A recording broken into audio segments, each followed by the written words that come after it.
Hi, I'm Peter Alsop, back with you for Chapter 2 of my live concert album, Family Roles, that I recorded with all the folks at the Power of Laughter and Play conference at the Disneyland Hotel.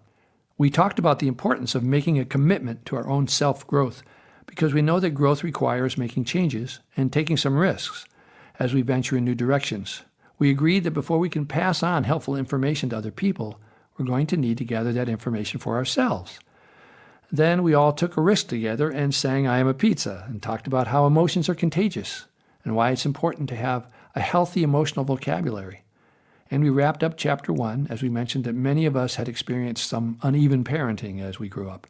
And I sang Bob Blue's song High Standards about a dad who put pressure on his child to always get A's in school. So that's where we'll start today with Chapter 2 of Family Roles. Bob, that's a great song. That's my song. Can I do that song, please? I want to do that song.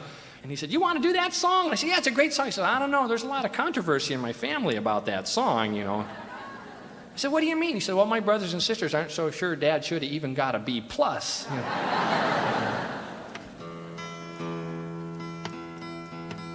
I don't think we can go through our lives, particularly our childhood, without having some pain. I mean, I just don't think it's possible. You know, some people it's real obvious what the pain is. Incest, you know, physical violence, you know. Other people, it's not so obvious. Maybe our parents just aren't there for us a lot. They're working, they're busy, and everybody in the community thinks they're wonderful, but they're not around for us, and that hurts too.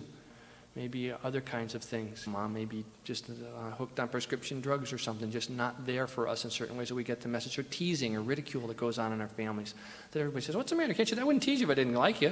Well, if you like me, just tell me. Don't tease me. Did you ever get a splinter in your finger and you don't notice that it hurts until you move your finger? Did that ever happen for you? Did you ever get a splinter in your finger? And, yeah. So, yeah.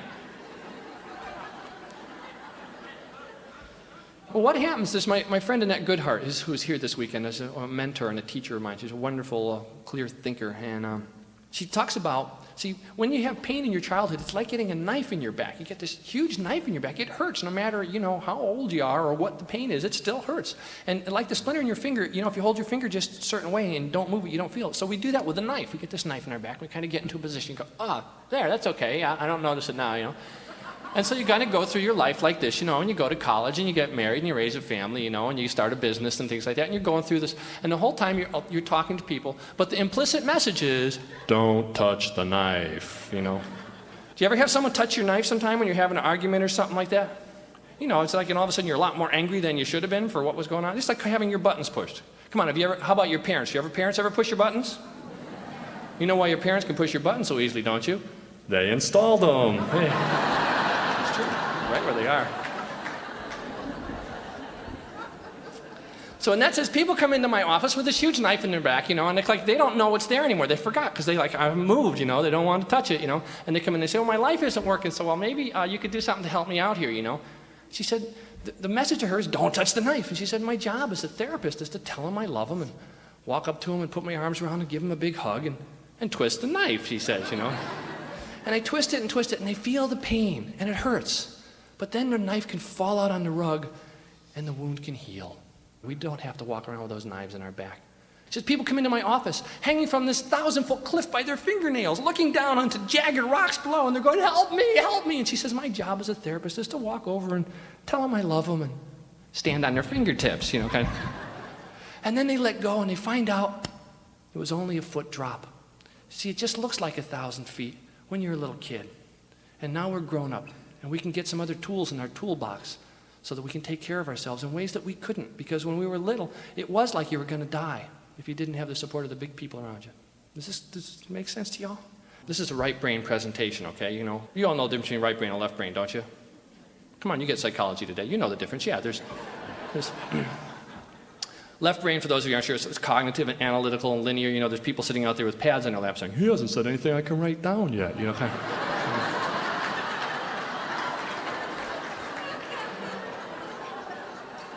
And right brain's more kind of intuitive and holistic and Californian, you know, kind of thing.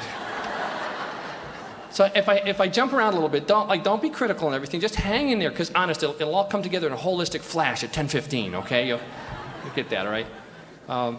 I've had the good privilege of also working with another woman that I really, really admire, as a woman named Elizabeth Kubler-Ross. Any of you know her work? Yeah. Yeah, she's wonderful. She plays mandolin with a band in Long Beach, and no. I was kidding, there's a different one. Elizabeth, as many of you know, has been formative in the hospice movement. When you can't increase the quantity of someone's life, you can better the quality of their life, you know. And she was telling me a story one time about when she was working with a woman who was dying. And she came downstairs in the morning, and she said, "Good morning," you know. And the woman kind of woke up and said, "Good morning, Elizabeth." Elizabeth threw back the curtains and said, "Oh, look, it's such a bright, sunny day out today. Is there anything I can do for you today?" And the woman thought for a second. She said, "Yes, Elizabeth, there is." And Elizabeth said, "Oh, good. What can I do for you today?" The woman looked at her and she said, "Go away." Elizabeth said she went out in the other room and she felt crushed. She was so hurt, you know. And then she said, "Wait a minute. I asked this woman a perfectly okay question, and she came up with a perfectly okay answer, and here I am out in the other room having hurt feelings." She said, a little red flag went up for me that said, "Elizabeth, you've got some unfinished business to take care of here, and this woman just helps you point out a way to take a look at that, see what that is. You know, what was going on? What were you expecting from that interaction, you know?" See, I think those red flags come up for us every day in the form of our emotions, about how we're feeling about something. And what we learn to do is, when we learned in our unevenly parented families that those feelings weren't okay, we just stuff them back down again. Because they're not okay for us to have those feelings, that we're upset or that we're angry or we're scared of somebody or that we've upset someone, we've done something wrong.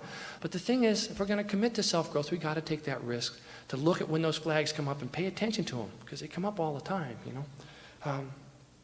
Okay, I was going to tell you this other story here about this bee. Let's pretend I'm a bee doctor for a second, okay? Now this bee's coming over to get some help. Really?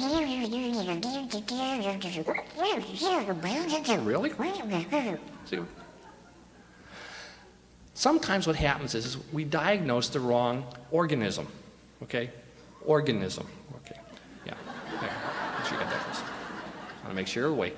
And, you know, usually when we think of an organism, it's like an animal or a plant that has all its protoplasm in the same place, you know, like a bee or a giraffe or an elephant or something like that, right? And sometimes we diagnose the wrong organism. Let's for a minute just take and expand our imaginations to see the hive over here as an organism itself, because it is kind of an organism, right? You know, like all the protoplasm comes together at night in the same place, right? And the cells are like the individual bees. They're like do different things. Like one lays eggs, and some fertilize the eggs, some clean out the hive, and some get food, right? So it's kind of an organism. Sometimes that organism can have a disease, and we diagnose the wrong organism. And I mean that in the truest sense of the word. I mean a dis-ease that affects every member and every cell of that organism, okay? And I think our families are like that. I think that we have family dis-ease, a lot of us, okay? And that even though we may not have substance problems or other kinds of problems that are so obvious, we may be successful in our lives and by a lot of measures in our culture, we can still be dying of loneliness inside. And our brothers and sisters can maybe be having alcoholic problems and things like this, and we go, "Well, I don't have a problem." But we came out of the same dis-ease, and we reflect that. And that's what I want to talk about a little bit. I wanted to share some of my dis-ease, because I found that looking at some of the painful things, turning the knife a little bit, sometimes empowers us in such wonderful ways that we can move on in a more centered, balanced way in our life without always having to be driven by the pain we don't want to look at. Okay? Would that be all right if we did that? It's okay. You don't care. You're here anyway, right? You know, there's a... Better be funny, though, man. It's a laughter conference, you know.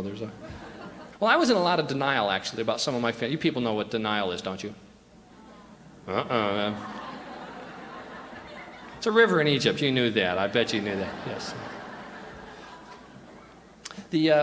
I was telling some guy about this chart. We had a big family, you know, with a lot of kids, and so we had a chore chart, kind of logical graph that you put up in with it. And when my dad got home at 6 o'clock, if you hadn't done your chores, for every chore you hadn't done, you'd have to bend over and grab your ankles, and he'd spank you on the butt one time with a John Brown belt for every chore you hadn't done, you know. And I was telling someone about this, and he said, "Well, Peter, you're an abused child."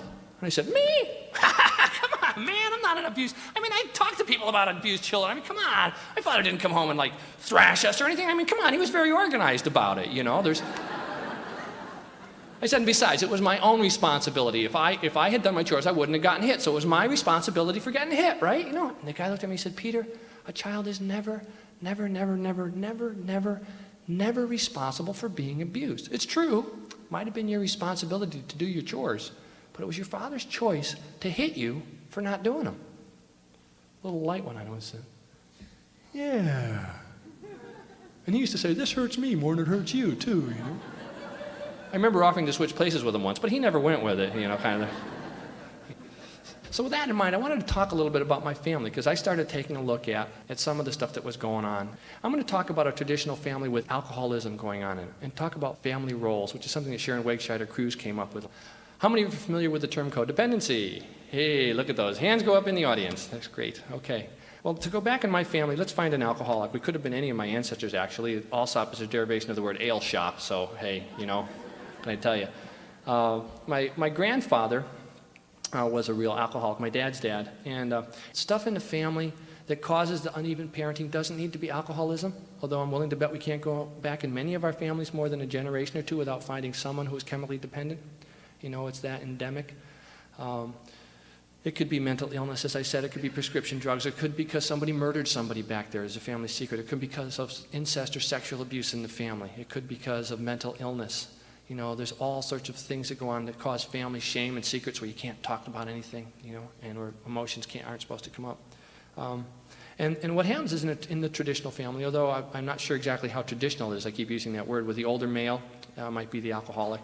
The mom plays the role of the enabler. There certainly happens in the other way around, too, where women alcoholics have husbands who are enablers. You all know what enablers are?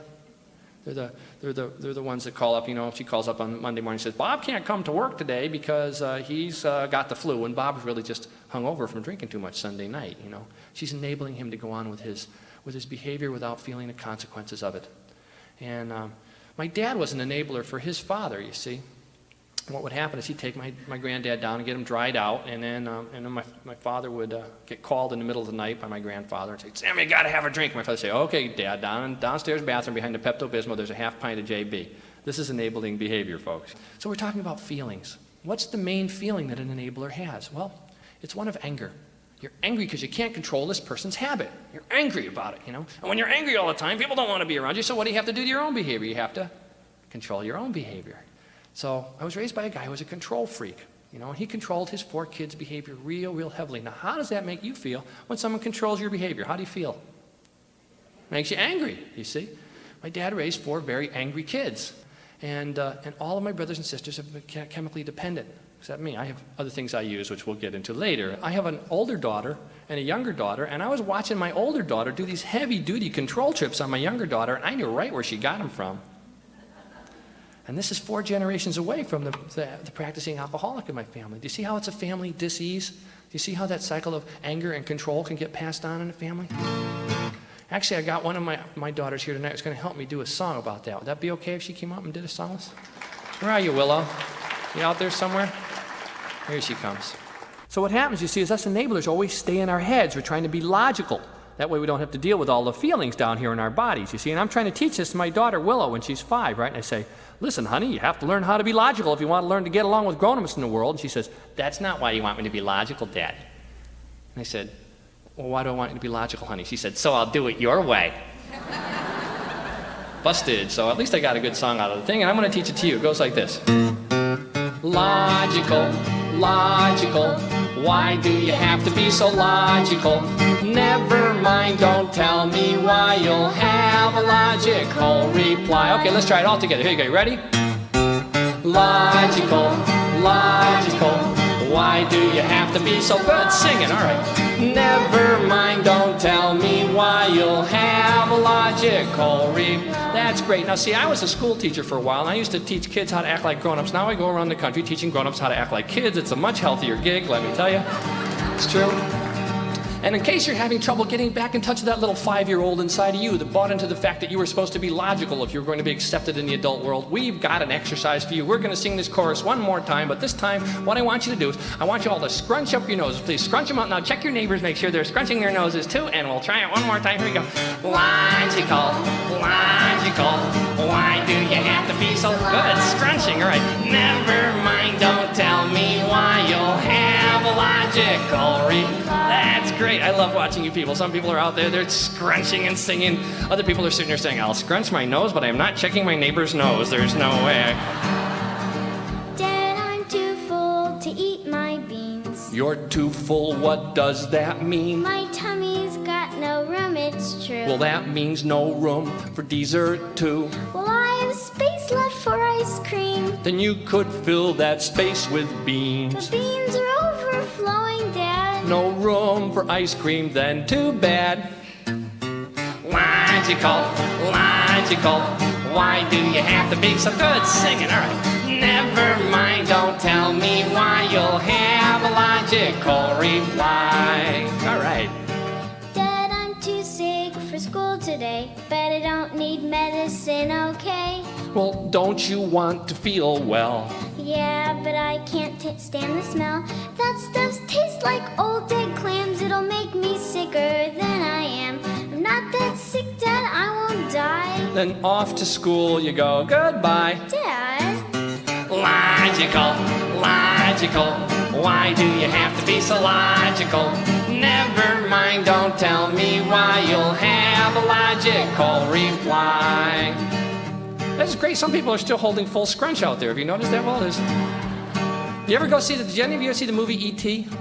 Remember that? Remember the early parts of the movie, how scary it was in the cornfield there? You know, I took my little girl Megan in to see that, you know, and she's going, let me out of here. I'm going, no, dear, you're going to like it. It's a kid's film. It's wonderful, you know. Excuse me, do you like monster movies, dear? I don't like this one. He's too weird. Well, he's just an actor. You know that. I don't care. His head's all fat. He saves a little boy, you know. Who cares? I'm scared. Come on, let's go. Yes? Ah, there he is. I'm out of here. Remember that one? Willow and I talked about this before. You know, when we see people get up on stage, they never make mistakes. So Willow said she was going to make a couple of mistakes tonight just so that you people weren't inhibited by her performance and your own growth. So we really appreciate that. Do you like monster movies, dear? I don't like this one. He's too weird. Well, he's just an actor. You know that. I don't care. His head's all fat. He saves a little boy, you know. Who cares? I'm scared. Come on, let's go. Ah, there he is. I'm out of here. Come back. It's just a movie, dear. Logical, logical. Why do you have to be so logical? Good. Never mind, don't tell me why, you'll have a logical reply. Here, maybe you can relate to this one. But I don't want to learn to swim. Come on, it's fun. I'll help you in. Don't push me in. I'll drown. Ah! Splash, that's good. Now move your legs around. Help me! You're okay, this will save your life someday. And swimming's healthy too, you know. Hey, wait a minute, where'd you go? Logical, logical,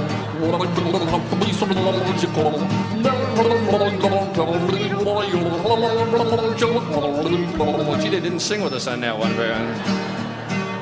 Come on, it's time to take your bath. But Mom, I haven't done my math. Then why is television on? It's almost over, Mom. Come on. Your neck is filthy, let's go, move. But I don't see what this will prove. I just get dirty every day. So let's save water, okay? No. Logical, logical. Why don't you like it when I'm logical? Never mind, don't tell me why, you'll have a logical reply. Logical, put your hands together. Logical, why do you have to be so logical? Never mind, don't tell me why, you'll have a logical reply. All right.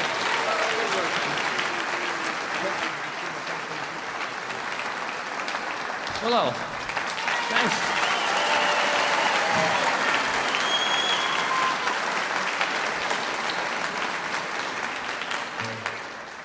So you got the dad drinking and the mom enabling, you know, and then what they say is they say, gee, you know, our relationship doesn't seem to be working so well. Hey, I know, let's have a baby and save the marriage.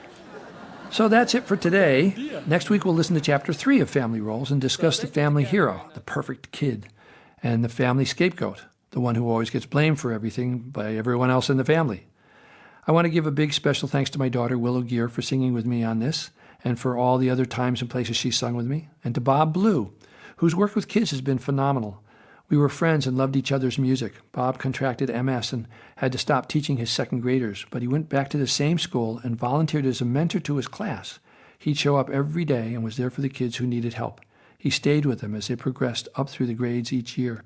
If you're interested in kids and teaching, please check out his wonderful work.